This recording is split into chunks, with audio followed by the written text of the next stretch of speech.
Fáilte Rómha Cáilte, welcome indeed to another edition of the programme. Well, we have a great music show lined up for you this week, featuring the Grammy Award winning American band, the Mavericks, who are on a world tour, and they're taking in just 2 dates in Ireland, in Killarney, September the 16th, and Castlebar on Saturday the 17th of September.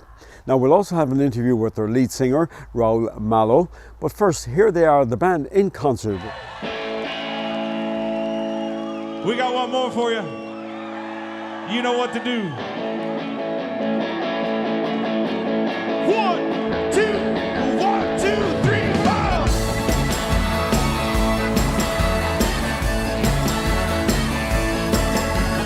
I can't sleep a week anymore. Ever since you first walked out the door, I just started drinking.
Funny how our whole world fell apart. I think I saw it coming from the start. I tried to tell myself that you'd be true. I expected way too much of you. What? All you ever do is bring me down, making me fool all over town. They all wonder why we're frown. Under the hoodie, all you do is burn me down. Hear me now, there.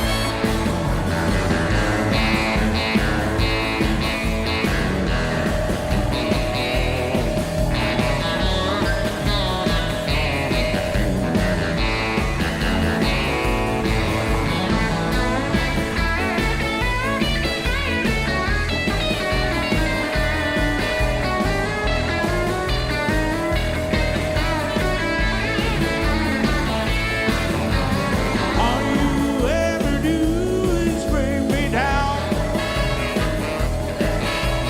making me fool all over town. They all wonder why I wear a frown.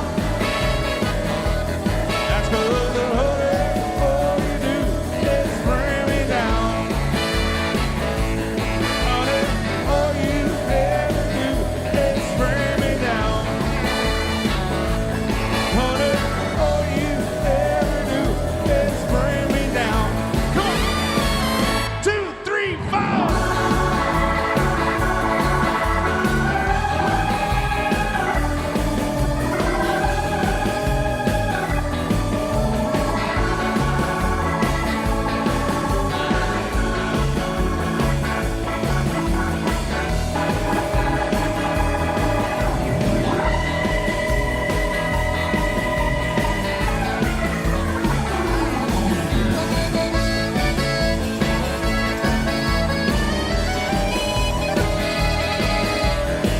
One of my favourite Maverick songs. I hope you enjoyed it as well.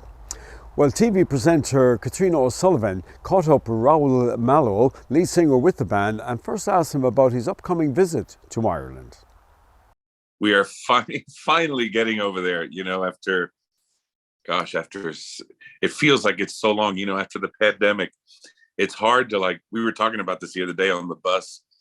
We're like, how long has it been since we've been to the UK? How long has it been since we've been to Ireland? How long has it been? And we're like, I don't know. Was that 3 years ago? No, was that 4? Was that 5? And so you're like in this sort of time vortex, that you have no concept of it. But I know that everybody in the band, in particular, we're really looking forward to getting back over there and playing to the fans on that side of the world. We really can't wait to have you. So I'm sure you're going to have thousands of people in their droves coming to Kerry and going to County Mayo to see you in Castlebar, also in the Royal Theatre. And just to go back to the beginning of your musical journey, Raul, I was curious, you grew up in a real hotbed of musical styles there in Miami and Little Havana. Can you tell us a little bit about that, and what was it like growing up in such a vibrant place with that fusion of different cultures and musical styles? Well, it was certainly a very dynamic and vibrant environment, and you didn't think of it much because that was just the world that you were in. You didn't realize that Miami was really different to, let's say, Oklahoma City, and you didn't know those differences until you get out and you experience life and you experience other things. And so it's now that I can look back and like really appreciate that moment. And because you're right, it was certainly a different place to grow up and to absorb music. And there was so much of it. And I had my parents had a beautiful musical collection, and my parents did something that was, and I'll give them credit for this. They didn't. There was mutual respect when we would listen to each other's music, and they never like I know that my dad didn't like Led Zeppelin, right? But he would let me listen to it, and he would say, "Oh, but I knew that he didn't like it. There was no way." But but they would allow me to play what I wanted, and then in turn I would listen to what they were playing. And so we had all this beautiful it was this sort of this hodgepodge potpourri of music that was always around. And there was Cuban music, salsa music. My parents loved Mexican music, the great singers like Vicente Fernandez. And then my dad loved country music. And then my mom loved Elvis and Sinatra, and so we really listened to and I took it all in. I loved music more than anything else when I was a kid, and it didn't matter what was playing. I went towards it, and I tried to, I always tried to find the way around it, or the how could I play that, or how could I. And so that was always the way that was how I grew up listening to music, and just really loving and appreciating all kinds of music. And I guess that has parlayed into the Mavericks career, into how we've gone about how making music, And was it difficult to choose songs? You've such a vast array of songs in the Latin songbook. Was it difficult to, crystallize it down to a number of tracks to go on an album? Did you find that hard to do? Yes, of course. It's you always, there's, like you said, there's so many songs to choose from, and I knew. I knew that I also wanted it to be songs that the Mavericks, that the band could play and easily transition from what we do into these and back and forth, and really create that seamless path, between genres, between two worlds, three worlds, and so the songs that we chose were were on purpose. You know, they were songs that mattered. Some of them mattered to me in my childhood. Some of them mattered to the other guys, and some of them, they're just songs that they had heard. And so and we also wanted to write some, and so we had some originals on there, and you know, it was a lovely process, and it was really more to me, the album, like you said, it's a celebration of our culture and our heritage, and that's what I wanted. That's what I wanted the album to be. That's what we wanted this record to be. That's wonderful. And I heard one of our own Irish tunes on your Quarantunes album, Yeah. Galway Bay. How did that make its way on there? Well, it's such a beautiful song, and you know, when I was doing those Quarantunes videos, and then of course it became that you know, we put him on a record and became this limited edition project, and it was a beautiful thing. It's an interesting project. You know, you don't think about it in the terms as when you're doing it, right? Because you're in it, and you're not thinking, you know, past it or whatever. You know, you don't. But looking back on it, you know, it really is a beautiful, an interesting, beautiful little snapshot of a moment in time.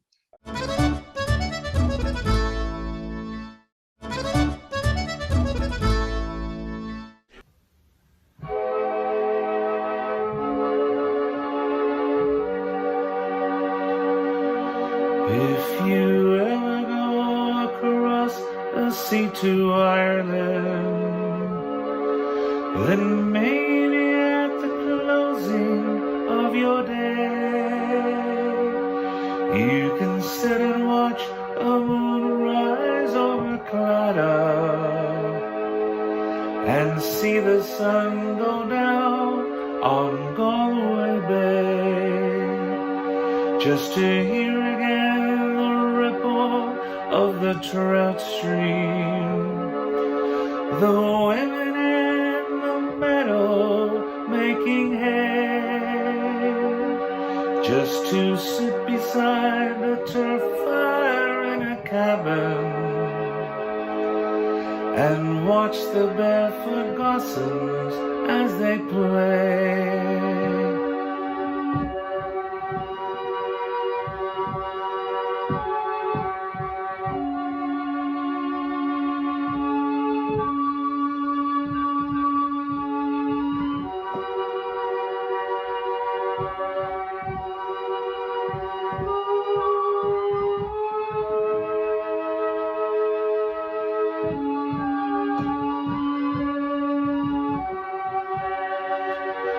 Yet the strangers came and tried to teach us their ways.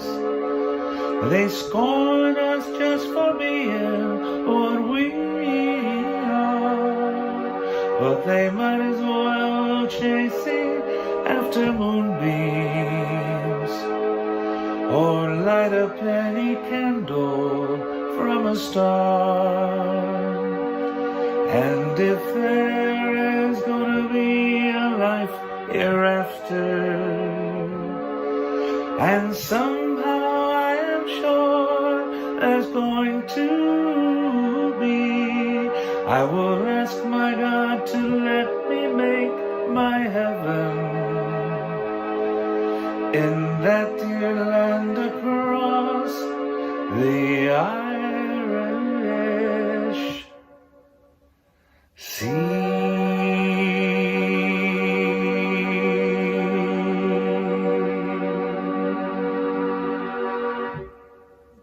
And you know, I'm partial to it.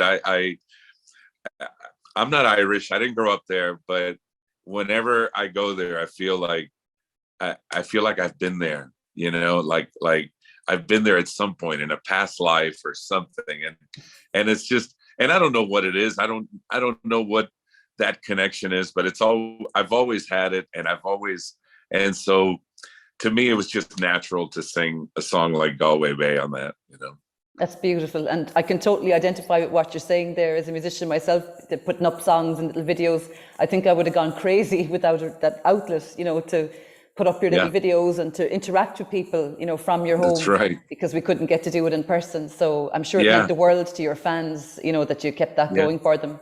Absolutely, and to connect. Yeah. And I know you're touring over in the States at the moment and hitting Denver. We'll be tuning into your online show there tomorrow night. Now, looking forward to it.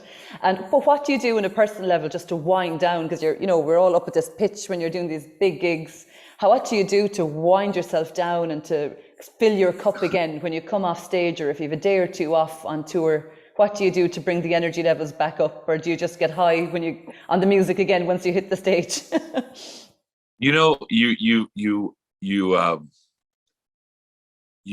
do this so often that you have a routine, and so you like tomorrow on a typical day, I'll do a workout in the morning and I'll chill during the day just to conserve as much energy as possible. No drinking, no partying, and then because the show requires a lot of energy, and then what happens after the show, that there's usually there's quite a bit of winding down that has to happen, because you have that adrenaline from the show. Even if you're just playing acoustically to like 50 people, there's still an adrenaline thing, right? After your show. And so obviously a Mavericks show is high energy, and tomorrow night there'll be a lot of people there, and so it'll take a while to wind down. But you learn to have your drink after, and then just if there's friends hanging around, you'll say hi to them and socialize a little bit, and then truthfully you're on to the next town. You're on the bus to the next town, and hopefully get a good night's sleep and do it again the next day. And you've had so many wonderful hits over the years, Raul. I suppose one song that jumps out at me when I told my friends I was coming to chat to you, they all started singing Dance the Night Away at me. Of course. Because that's so popular. It's such a huge hit here in Ireland and the UK. And I know you wrote yourself that song one particular afternoon. How did that song come to you? Or, what popped into your mind? Was it lyric, or was it melody, or was it the mood you were in that afternoon? Or can you recall? I think it was all of it, and I was, just messing around with horn arrangements and trying to, just trying to make something out of nothing. And that's how that came about. And it's funny because that song set us in motion to really create this mishmash of all these worlds, where there's a little bit of ska in there's a little bit of Latin, there's a little bit of country, there's rock and roll, and all these ideas that I had been, trying, we had been trying to articulate, they came out in that song, and so it was a unique, certainly a unique a unique moment.